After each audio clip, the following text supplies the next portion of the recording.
말씀 듣도록 하겠습니다. 요한일서 3장 11절부터 24절까지 말씀인데요. 오늘도 좀 더 쉽게 이해를 돕기 위해서 세번역 말씀으로 함께 하는데, 우리 11절, 12절 말씀을 우리 먼저 다 같이 읽고 말씀을 듣도록 하겠습니다. 우리는 서로 사랑할지니 이는 너희가 처음부터 들은 소식이라. 가인같이 하지 말라. 그는 악한 자에게 속하여 그 아우를 죽였으니 어떤 이유로 죽였느냐? 자기의 행위는 악하고 그의 아우의 행위는 의로움이라. 아멘. 자, 이 요한교회를 우리가 이해하려면, 이 요한서신을 우리가 이해하려면 어떻게 해야 된다고 그랬죠? 영지주의를 이해해야 된다. 그 교회 안에 있었던 영지주의자들을 이해해야 된다, 이렇게 말씀을 드렸었죠. 이 영지주의자들이 이 교회 안에 있으면서 미친 영향은 상당히 컸습니다. 아주 깊은 상처를 안겨줬어요. 단순히 어떤 잘못된 신학과 교리를 설파해서 문제라기보다 이 영지주의자들이 교회 안에 있음으로 인해서 가장 심각한 문제는 뭐냐면 교회 교인들 간의 관계를 무너뜨렸어요. 서로 불신하게 하고 미워하게 했어요. 왜냐하면 이 영지주의자들은요, 옆에 있는 성도에 대해서는 관심이 없어요. 그냥 나만 홀로 하나님께 예배하고 나만 은혜 받으면 되고 나만 기도해서 응답받고 내가 잘 되면 되지, 그런 생각만 하고 있어요. 그러니까 오늘날 현대 교회에서도 우리가 그런 경우가 많잖아요. 옆 사람이 누가 있는지 관심이 없어요. 우리는 그냥 나만 은혜 받고 가면 된다고 생각해요. 그냥 하나님과 나와의 관계만 제대로 되면 된다. 뭐 나는 교회 성도들과 그냥 교제하고 싶지 않다. 우리가 그런 생각을 가질 때가 있어요. 그것은 여기서 이 말씀의 근거로 말씀드리면 영지주의의 영향이 거기에 들어가 있는 거예요. 그러면서 이 영지주의자들은요, 성도들에게 관심이 없고 그저 영적인 신비로운 어떤 계시와 어떤 지식을 내가 얻어서, 그러면서 그 마음에는 뭐가 숨어 있느냐면 일반 성도들하고는 수준이 다른 좀 더 높은 수준의 초월적인 그러한 경지에 오르는 것, 이것을 목표로 했어요. 그래서 영지주의자들은요, 사랑이 목표가 아니고 뭐가 목표였느냐? 깨달음이 목표였어요. 여러분, 우리 기독교는 사랑의 종교죠, 그죠? 자, 그런데 다른 종교들을 잘 보시면 여러분, 깨달음이 목표인 그런 종교들도 있습니다. 제가 명시를 하지 않겠지만, 근데 그런 식으로 신앙생활을 어떤 깨달음과 지혜와 영적 체험과 그런 다른 성도들과 교제 같은 거 상관없이 거기에만 추구하는 자들, 이게 바로 영지주의자들이 가지고 있었던 영적인 문제예요. 자, 이런 성도들이 점점 많아지기 시작하니까 교회 분위기가 어떻게 됐을까요? 냉랭해지는 거예요. 왜? 서로 관심을 갖지 않으니까요. 그냥 나만 홀로 그냥 이렇게 교회 와서도 함께 이렇게 우리가 지금 한 70명 모여 있는데 그냥 함께 우리가 이렇게 모여서 예배 드리면서도 전혀 옆 사람과 관심 갖지 않고 교제하지 않고 나만 홀로 예배 드리고 가면 된다라고 하는 생각을 계속 갖다 보니까 그 교회가 냉랭해지는 거죠. 영지주의는 교회 안에서 철저한 개인주의 문화를 만들어내요. 그리고 영적 엘리트주의, 저렇게 수준 낮은 믿음을 가지고 어떻게 살아? 저렇게 낮은 믿음을 가지고 살면 안 돼. 우리들처럼 영적으로 뭔가 능력이 있고 초월적인 어떤 경험을 해야지. 그렇게 하면서 차별하고 구별하고 혐오하는 문화를 교회 안에 서서히 확장시키는 거예요. 이런 영적 흐름이 지속되다 보니까 이렇게 가끔 가다가 이렇게 부딪히게 될 때가 있잖아요, 성도들 간에. 그러면 막 불처럼 막 모든 그런 아주 큰 사건들이 일어나기 시작해요. 이걸 뭘로 보고 알 수 있느냐? 오늘 본문에 보니까 2절에 보니까 가인과 아벨 이야기를 하고 있죠. 가인과 아벨 이야기. 자, 이 가인과 아벨 이야기는 어떤 이야기입니까? 친형이 친동생을 죽인 이야기잖아요. 충격적인 사건입니다. 그죠? 근데 이 이야기를 예를 들고 있는 것은 뭘 의미하는 것이냐? 그 당시 요한교회에서 이와 비슷한 충격적인 사건이 있었다는 것을 간접적으로 지금 이야기하고 있는 거예요. 그러니까 정말 뭐 실제로 성도들끼리 싸우다가 뭐 죽이고 뭐 그런 일까지는 아니었을 거예요. 그렇게까지 생각하고 싶지는 않아요. 하지만 성도들이 보기에, 요한이 보기에 너무너무 충격적인 무시무시한 그런 갈등 상황이 있었던 것 같아요. 그래서 이 가인과 아벨 이야기를 예를 들면서 간접적으로 이 요한교회에 있었던 사건을 지금 우리들에게 지금 이야기해 주고 있는 것이다, 이렇게 보인다는 거죠. 이러한 지금 교회의 혼란 속에서 이 사도 요한이 성도들에게 하는 권면이 뭐냐? 11절에 있는 말씀이죠. 처음부터 들었던 소식을 너희들이 떠올려라. 처음에 들었던 소식이 무엇입니까? 따라합시다. 서로 사랑하라. 여러분, 처음 들었던 복음, 여러분 요한일서 2장 24절 여러분 기억나실 거예요. 요한일서 2장 24절에 보면 이렇게 되어 있죠. 너희가 처음부터 들었던 복음을 마음속에 간직해라. 이런 말씀이 2장 24절에 있었죠. 그래서 처음 사도 요한이 이 교회가 시작되면서 복음 훈련을 했는데 그때 처음에 들었던 복음 두 가지를 지금 이야기하고 있는 거예요. 첫 번째가 뭐였습니까? 첫 번째가 예수는 그리스도시고 우리의 구원자시고 하나님의 아들이시다. 이게 첫 번째 들었던 복음이고요. 근데 이것도 훼손됐다고 그랬죠. 영지주의자들에 의해서. 두 번째 복음이 뭡니까? 서로 사랑하라. 그래서 오늘 3장 11절에서 지금 너희가 처음 들었던 이 서로 사랑하라라고 하는 이 복음을 다시 떠올려라 라고 하는 거예요. 왜 이야기를 했을까요? 그 교회 안에 뭐가 없기 때문에? 사랑이 없기 때문에. 시간이 지나면서 이 사랑의 복음이 약해져 간 거예요. 여기서 서로 사랑하라고 할 때 누구와 누구가 사랑하라는 걸까요? 이거는 뭐 인류를 말하는 게 아니에요. 저 아프리카에 있는 그런 굶주리고 있는 그런 사람들을 사랑하라 그런 말이 아니라 교회 안에 우리 성도들 간에 서로 사랑하라라고 하는 거예요. 보편적인 사랑이 아니라 구체적으로 교회라고 하는 공동체 안에 있는 성도들끼리 서로 사랑하라라고 하는 말씀인 거예요. 오늘 말씀은. 따라합시다. 교회는 한순간도 사랑이 없으면 안 됩니다. 또 한번 따라합시다. 교회 안에 사랑이 없으면 교회가 아닙니다. 여러분, 그건 교회가 아니에요. 사랑이 없으면 그건 교회가 아니고 그건 개모임이에요. 등산 모임이에요. 동호회 모임인 거예요. 사랑이 없으면 교회가 아닌데 요한교회의 그 영지주의자들에 의해서 점점 사랑이 식어져 가고 처음 들었던 서로 사랑하라고 하는 복음이 약해져 가고 그러면서 교회가 문제가 생겼던 것이죠. 저는 오늘 이 요한 사도의 이 말씀을 근거로 해서 저는 우리 모든 성도 여러분들에게 권면합니다. 여러분, 서로 사랑하시기 바랍니다. 나하고 친한 사람들만 사랑하지 마시고 나하고 코드가 맞는 사람들하고만 사랑하지 마시고 여기에 있는 우리 모든 성도를 정말 사랑하시기를 주님의 이름으로 축복합니다. 여러분, 한번 옆 사람 뒷사람 한번 보세요. 야, 이 조그만 교회인데도 제가 보니까 서로 이름도 모르고 서로 이렇게 밖에서 만나면 우리 교인인지도 모르는 성도들이에요. 지금 여기 보면 이게 지금 코로나가 지금 우리에게 준 이런 폐해죠. 여러분, 우리가 빨리 친해져야 될 줄 믿습니다. 우리가 가까워져야 되고 우리가 정말 뜨겁게 사랑하는 공동체가 되느냐 안 되느냐, 이제부터는 이 위드 코로나 이후부터 우리가 정말 큰 숙제는 뭐냐? 우리 교회가 정말 사랑이 넘치는 교회가 되느냐 안 되느냐, 여기에 목숨 걸어야 된다고 생각해요. 이제 교회가 얼만큼 성장하느냐, 교인이 얼마나 교인 수가 얼마나 늘어나느냐, 그것보다 우리가 얼마나 이제 뜨겁게 사랑하느냐, 이게 우리의 중요한 과제가 될 것 같아요. 여러분, 우리가 서로 사랑하시기를 주님의 이름으로 축복합니다. 자, 여러분에게 아주 중요한 질문을 할게요. 여러분, 구원 받으셨습니까? 구원 받으셨어요? 너무 자신 있게 말씀하시네. 뭘 보고 여러분 구원 받았다고 확신하시는 거예요? 뭘 보고? 보통 우리는 구원 받았습니까? 그러면 아멘 하죠. 그럼 왜 구원 받았다고 확신합니까? 그러면 우리는 그런 말을 합니다. 네, 저는 예수가 나의 구원자이심을 믿기 때문입니다. 예수가 나의 그리스도임을 내가 믿기 때문입니다. 나는 예수님을 내 마음으로 영접했기 때문에 나는 구원받았다고 믿습니다.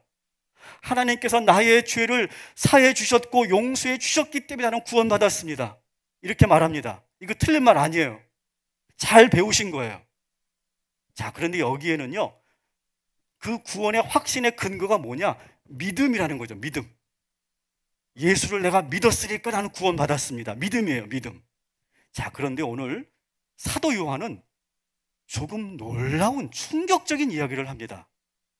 우리는 지금까지 여러분이 이전 교회든 또 저를 통해서든 우리가 구원의 확신은 믿음을 통해서 구원 얻는다, 우리가 그렇게 배워왔는데, 사도 요한은 조금 충격적인 이야기를 합니다. 조금 결이 다른 이야기를 우리에게 하고 있어요.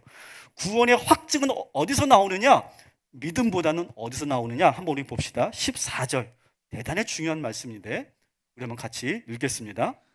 우리가 이미 죽음에서 생명으로 옮겨갔다는 것을 우리는 압니다. 이것을 아는 것은 우리가 형제 자매를 사랑하기 때문입니다. 사랑하지 않는 사람은 죽음에 머물러 있습니다. 아멘. 자, 이 구조를 우리가 잘 한번 우리가 좀 이렇게 분해해 봅시다. 자, 죽음에서 생명으로 옮겨갔다. 이걸 한마디로 말하면 이게 뭐예요? 구원이죠. 그죠? 구원. 자, 근데 우리가 그러면 우리가 이미 구원받았다는 것을 압니다, 이렇게 해석하면 되죠. 근데 그것을 알게 되는 확증은 뭐냐? 형제 자매를 사랑하기 때문입니다. 믿음이 아니라는 거예요. 형제 자매를 사랑하기 때문에 나는 구원받았다고 확신합니다. 이렇게 사도 요한은 이야기한다는 거예요. 여러분, 좀 충격적이죠? 놀랍죠? 우리가 기존에 배웠던 구원의 확신에 대한, 믿음에 대한 그런 말씀과는 결이 다른 말씀이죠. 이게 무슨 말이냐?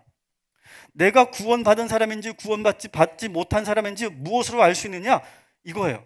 이상하게 내 마음속에 자꾸 사랑이 샘솟아, 자꾸 용서가 돼. 나 원래 그런 인간 아니야. 나 정말 자아도 강하고, 나 한번 내가 화나면 난 절대 저 인간 안 보는 사람이고, 욱하면 내가 이 감정을, 내가 이 분노를 내가 참지 못하는 사람인데, 이상하게 예수 그리스도가 내 안에 들어오시고 이 복음이 내 안에 머물고 있으니까 자꾸 내가 사랑하게 되는 거야. 이건 나다운 게 아니야. 나 원래 이런 사람 아닌데, 나는 정말 맺고 끊는 게 분명한 사람이고, 그리고 칼로 물을 자르듯이 딱딱 부러지는 사람인데, 이상하게 그게 안 되기 시작하는 거야. 왜 안 된다고요? 내 안에 예수가 계시고 이 사랑의 복음이 내 안에 머물러 있으니까 이게 안 되는 거예요. 자, 이게 뭐라고요? 이것이 나에게 느껴진다면 나는 구원받은 사람이다라고 하는 거예요. 자, 이제 여러분에게 다시 한번 묻겠습니다. 여러분, 이 사랑의 복음이 여러분에게 있음을 확신하시고 이것을 근거로 내가 구원받았다라고 여러분 확신하시면 손 들어주시기 바랍니다. 손 들어주세요. 안 드시는 분들은 정직한 사람이야. 드신 분들은 자기를 잘 알고 있는, 영적으로 잘 알고 있는 사람이고, 저는 모두가 저는 다 중요하다고 생각합니다. 여러분, 우리 안에 사랑이 있어야 구원받는 것이다. 이것이 바로 사도 요한의 놀라운 그런 개념입니다. 우리 제자 훈련을 저하고 하신 분들은 이미 이 내용을 배웠어요. 사랑으로 사는 사람, 교재 127페이지에 이런 내용이 있죠. 한번 같이 읽어봅시다. 구원은 사랑과 용서와 관계가 있다.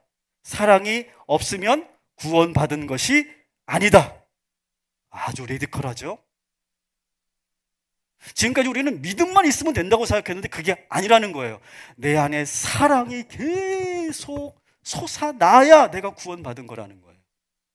자, 이것이 사도 요한만의 이야기가 아니라 히브리서 기자와 사도 바울도 동일한 말을 합니다. 히브리서 12장 14절도 같이 읽어볼게요. 시작.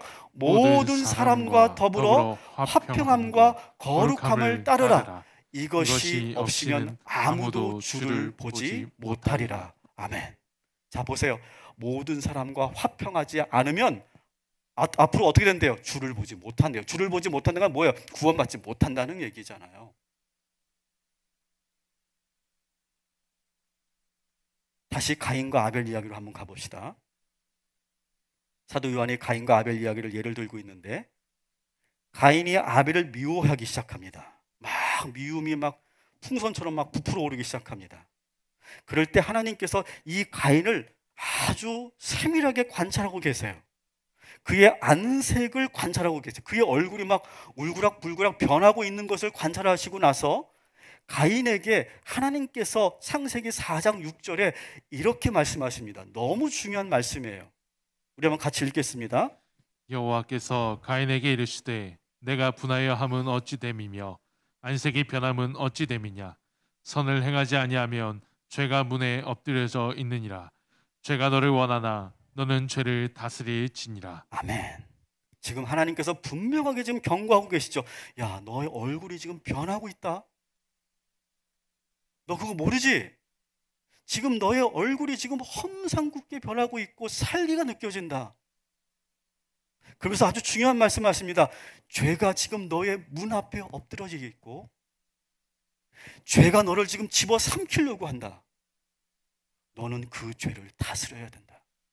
하나님께서 이미 가인에게 사랑의 경고를 하셨어요. 근데 이 경고를 들은 이 가인이 어떻게 합니까? 이 경고를 받아들이지 않습니다. 그리고 끝내 자기의 분을 이기지 못해서 자기 동생을 쳐 죽입니다. 이 사건을 보고 요한사도는 3장 14절에 이렇게 말합니다. 따라합시다. 사랑하지 않는 사람은 죽은 것이다. 그래서 죽었다. 사랑하지 않는 사람은 죽은 것이다 라고 할 때 이 죽었다라고 하는 것은 뭘까요? 의학적으로 죽은 걸 말하는 게 아니에요. 여기서 말하는 죽었다는 표현은 죄에 삼켜진 거예요. 지금 가인이 지금 죄에 엎드려져 있고 죄에 삼켜져 있는 그 상태, 이걸 죽었다라고 부른 거예요, 영적으로. 그리고 이미 그렇게 죄에 삼켜져서 죽어 있는 사람은 결국 사람을, 형제 자매를 미워하게 되고, 그 미워하는 것은 결국 무엇이냐? 15절에 아주 직설적인 표현을 하죠. 같이 읽겠습니다. 자기 형제 자매를 미워하는 사람은 누구나 살인하는 사람입니다. 살인하는 사람은 누구나 그 속에 영원한 생명이 머물러 있지 않다는 것을 여러분은 압니다. 아멘. 여러분, 이 말씀을 들으면서 좀 저항감이 느껴지지 않으세요? 아니 뭐 미워 좀 했다고 이게 무슨 사람까지 죽이는 거야. 여러분, 그런 저항감이 들어야 저는 정상이라고 생각합니다. 자, 그런데 여러분, 사도 요한은 분명하게 말해요. 형제 자매를 미워하는 것은 사람을 죽이는 거래요.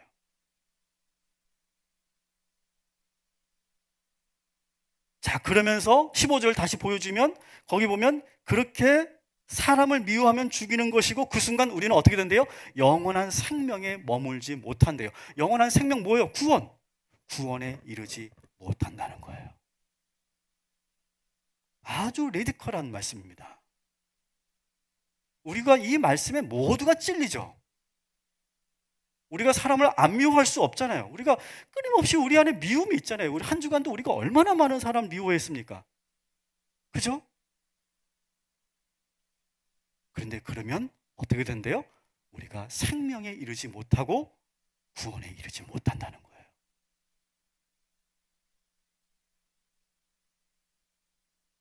사랑하는 성도 여러분, 오늘 이 시간 이 레디컬한 이 사랑의 복음이 여러분에게 들어가서 여러분의 그 생각과 마음을 찌르고 여러분의 그 죄를 찌르고 여러분 마음속에 있는 모든 미움이 사라지고 그리고 결국은 사랑하게 되는, 용서하게 되는 놀라운 기적이 나타나게 되기를 주님의 이름으로 축복합니다.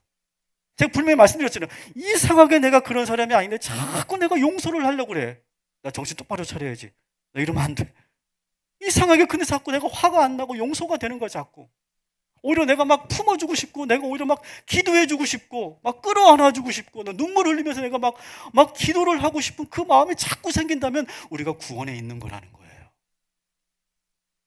자, 그러면 우리는 어느 정도까지 사랑해야 될까요? 그 사랑의 기준은, 그 한계는 어디일까요?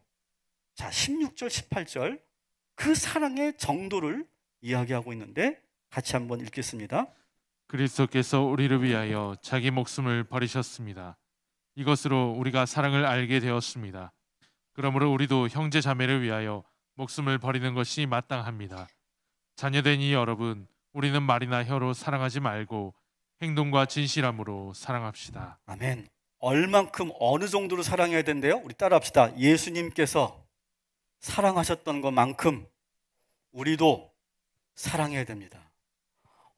이것도 너무 어려운 말씀이야. 이걸 내가 어떻게 하라는 거야? 그런 생각이 드시겠죠. 근데 분명하게 오늘 예수님께서 이 제자 요한에게 가르치셨던 이 말씀을 그대로 사도 요한도 그 제자들에게 지금 가르치고 있는 거예요. 예수님께서 우리를 위해 십자가에 달려 죽으셨던 것처럼 우리도 형제 자매를 위해 목숨을 버릴 수 있을 만큼 사랑해야 된다는 거예요. 아마 이 말씀을 들으면서 여러분의 마음속에 계속 튕기는 느낌을 받으시는 분들이 계실 거예요. 이건 불가능한 거야. 사람은 이렇게 못해. 저는 오늘 중요한 과정이라고 생각해요. 여러분, 우리는요, 어떻습니까? 우리는 사실 조금도 지고 싶어 하지 않습니다. 그죠? 조금도 손해보고 싶지 않고요. 누군가가 나에게 작은 자존심만 건드려도 우리는 불같이 화내고요. 그런 인간 나는 다시는 안 볼 거야. 그런 생각 참 많이 합니다. 근데 지금 사도 요한은 뭐라고 해요? 예수님이 가르쳐주신 말씀 그대로 전하는 거예요. 형제를 위해 목숨을 버리는 사랑, 그것을 실천하래요. 근데 그것을 말과 혀로만 하지 말고 진심을 담아서 행동으로 옮기래요. 여러분, 이 말씀으로부터 여러분 자유로우신 분 계세요? 나는 이미 그렇게 살고 있어. 아무도 없을 거예요. 저도 이 말씀에 걸려 넘어졌으니까요. 여러분, 이 높은 사랑의 기준을 우리가 어떻게 받아들여야 할까요? 여러분, 그렇기 때문에 우리는 죄인인 거예요. 교회 나오면 왜 맨날 이렇게 회개하라고 그러고, 우리가 뭐 이렇게 죄를 잘 많이 졌다고, 그렇게 죄라고 하고, 막 회개하라고 하고, 회개하고 막 그러나, 우리가 가지고 있는 기준은 높아요. 사랑의 기준은요. 우리는 그 기준에 미치는 사람이 아무도 없어요. 그렇기 때문에 우리는 다 죄인인 것이죠. 그래서 우리는 늘 회개하는 것밖에 없어요. 그리고 이런 이 기준이 있기 때문에 주님께 은총을 구하는 거. 하나님, 제 마음속에 있는 이 미움을, 제가 이 미움을 지금 주체하지 못하고 누군가를 내가 이를 갈며 미워하고 있는데 저는 죄인입니다. 나의 죄를 용서하시고 내 마음속에 사랑의 마음과 용서의 마음을 허락해 주옵소서. 그렇게 몸부림치며 기도하는 것이 바로 우리가 해야 될 일이라고 하는 거예요. 근데 영지주의자들은요, 그런 거에 관심이 아무것도 없어요. 관계에 대해서 관심이 없으니까 어떤 상황이든 그냥 나만 기도하고 나만 응답받고 나만 축복받고 나만 깨달음을 얻으면, 은혜 받으면 그만이었어요. 그러나 여러분, 그것은 교회가 아니고 성도가 아닌 거예요. 지금 내 옆에 있는 그 성도들을 정말 진심으로 사랑하고 용서하고 기꺼이 희생할 때, 그것이 바로 진정한 교회이고 성도인 줄 믿습니다. 우리가 이 코로나 기간 동안에 좀 멀어졌던 우리의 관계들이 다시 뜨거워지고 하나가 되기를 주님의 이름으로 축복합니다. 자, 마지막으로입니다. 한번 따라합시다. 이것도 중요한 주제인데, 관계가 좋아야 하나님 응답을 받습니다. 여러분, 우리가 기도할 때 언제 기도 응답 받는다고 생각합니까? 기도를 많이 하면? 세일에 특별 새벽 기도를 하는데 한 주도 하루도 빠지지 않고 완주하면 기도 응답 받나요? 그렇게 얘기해야 많이 나올 텐데. 근데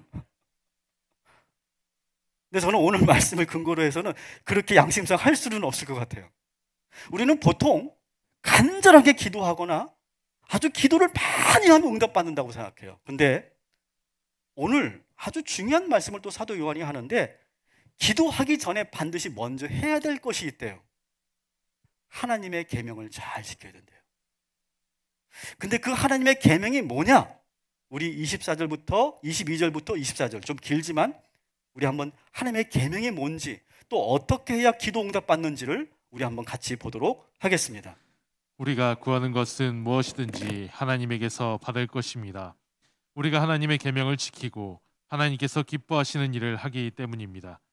하나님의 계명은 이것이니 곧 그 아들 예수 그리스도의 이름을 믿고 그리스도께서 우리에게 명하신 대로 서로 사랑하라는 것입니다. 그리스도의 계명을 지키는 사람은 그리스도 안에 있고 그리스도께서 그 사람 안에 계십니다. 그리스도께서 우리 안에 계시다는 것을 그가 우리에게 주신 성령으로 우리는 압니다. 아멘. 자, 여기서 하나님의 계명이 뭡니까? 두 가지를 말하고 있어요. 첫 번째 뭡니까? 예수 그리스도를 믿고, 그 다음에 뭐예요? 서로 사랑하라. 이 두 개의 계명을 지킬 때, 이 계명을 지킬 때 어떻게 한대요? 그리스도가 그 사람 마음속에 들어오시고 우리가 그리스도 안에 거하게 된대요. 바로 그때 우리가 기도하고 구하면 무엇이든지 응답하신대요. 기도를 많이 해서 응답받는 것이 아니라 우리가 사랑의 계명을 지키고 기도할 때 응답해 주신다는 거예요.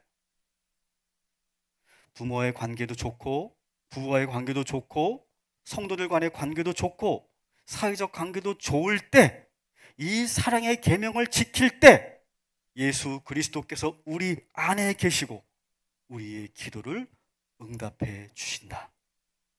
이게 사도 요한의 기도 응답법이에요.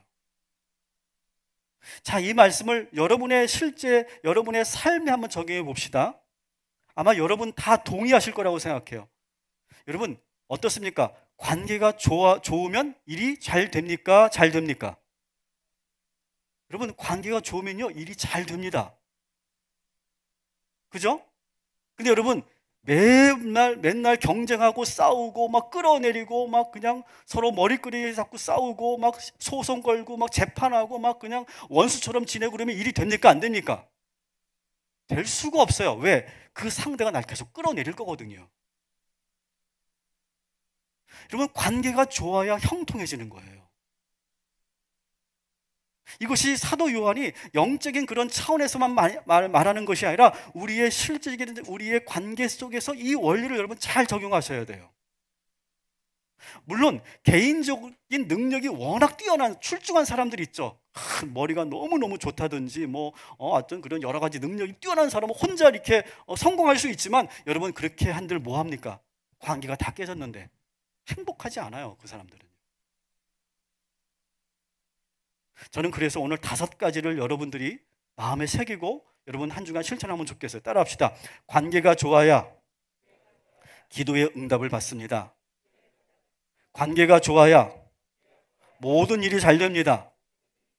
관계가 좋아야 주님이 나와 함께 하십니다. 관계가 좋아야 성공해도 행복합니다. 관계가 좋으면 어려워도 행복합니다. 믿으시면 아멘 하시기 바랍니다. 이게 사도 요한의 기도 응답법이라는 거예요. 자, 말씀을 정리할게요. 제가 오늘 4가지를 말씀드렸어요. 여러분 처음 들었던 복음, 이 사랑의 복음, 서로 사랑하라, 이 복음이 우리 교회 안에 있고 여러분이 그렇게 살아가시기를 주님의 이름으로 축복합니다. 2번째, 서로 사랑해야 구원에 이르는 거예요. 믿음만 가지고 안 돼요. 믿음과 함께 서로 사랑해야 우리는 구원에 이르고 영원한 생명에 이르는 줄 믿습니다. 얼마큼 사랑해야 돼요? 예수님만큼 사랑해야 돼요. 주님께서 우리에게 하셨던 그대로 우리는 사랑해야 되는 줄 믿습니다. 관계가 좋아야 형통해지고 응답 받는 줄 믿으시기 바랍니다. 아멘.